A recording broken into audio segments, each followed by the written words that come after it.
పెద్దలారా, మిత్రులారా, special intensive రివిజన్కి సంబంధించి అసలు వివరాల్లోకి వెళ్ళే ముందు మీకు ఒక చిన్న కథ చెప్తాను. మధ్యప్రదేశ్లో పోలీసులకి ఒక వ్యక్తి యొక్క కదలికల మీద అనుమానం వచ్చింది ఒక 2 నెలల క్రితం. ఆ వ్యక్తి చాలా సందేహాస్పదంగా మిలిటరీ ఇన్స్టలేషన్స్ దగ్గర తిరుగుతున్నాడు, చాలా వివరాల్ని కలెక్ట్ చేస్తున్నాడు. అతని మీద అనుమానం వచ్చి అతన్ని అరెస్ట్ చేశారు. చేసిన తర్వాత అతని వివరాలు అడిగారు. అతను చెప్పాడు, నా పేరు పలాష్ అధికారి, శుభేందు అధికారి లాగా ఆయన పలాష్ అధికారి. పలాష్ అధికారి, మా నాన్నగారి పేరు రమేష్ అధికారి, నాది పశ్చిమ బెంగాల్లోని మాల్దా జిల్లాలో ఉన్నటువంటి కాశీపూర్ నా సొంత ఊరని చెప్పాడు. చెప్పేటప్పటికి అతను రకరకాల పత్రాలు చూపించాడు. ఆ పత్రాలన్నీ చూస్తే ఏ అనుమానం రాలేదు, కానీ అతని వ్యవహార శైలి కొంత సందేహాస్పదంగా ఉంది. చివరికి అతన్ని అరెస్ట్ చేసి కోర్టులో ప్రవేశపెట్టారు.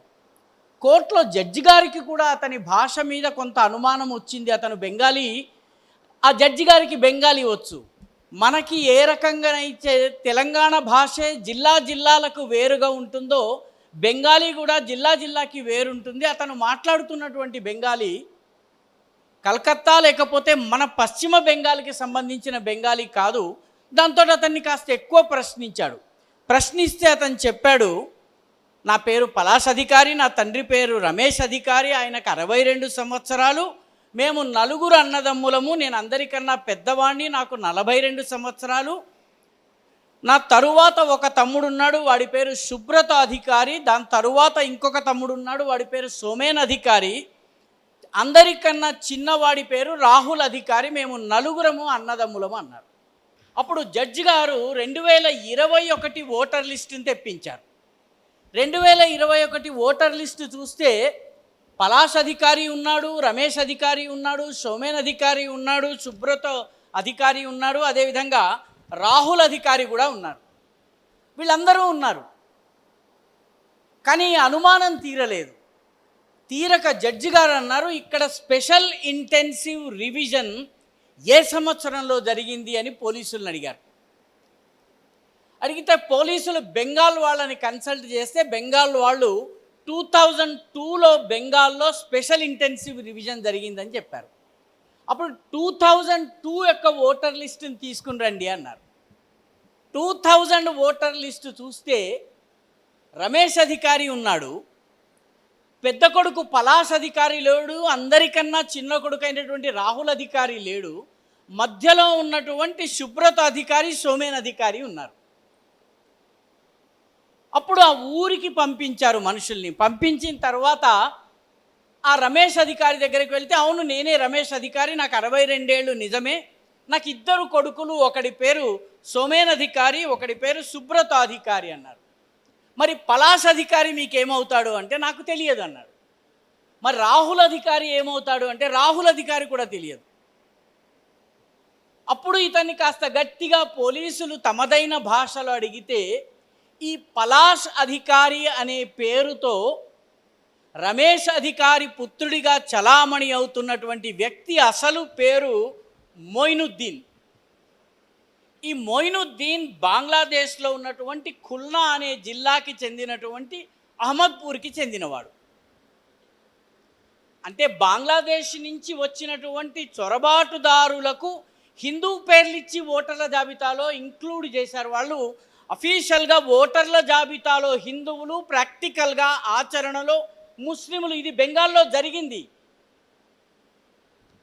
ఆ తరువాత రమేష్ అధికారికి తెలియకుండా రమేష్ అధికారి ఖాతాలో 2 కొడుకుల్ని, ఆయన పెద్ద కొడుకు కన్నా పెద్ద కొడుకుని ఎలా పుట్టించారు అంటే, ఇది రాజకీయ పార్టీల నాయకులు జాగ్రత్తగా ఇటువంటి వ్యక్తులు బంగ్లాదేశ్ నుంచి వచ్చిన తర్వాత వాళ్లకు ఏ పేరు మీద ఆధార పత్రాలు తయారు చేయాలి, ఏ ఖాతాలో ఎవరి కొడుకులుగా వాళ్ళకి చెప్పాలి. తల్లిదండ్రులు చదువుకోని వాళ్ళు కాబట్టి వాళ్ళకి 4 కొడుకులు ఉన్నటువంటి విషయం కూడా వాళ్ళకి తెలియదు.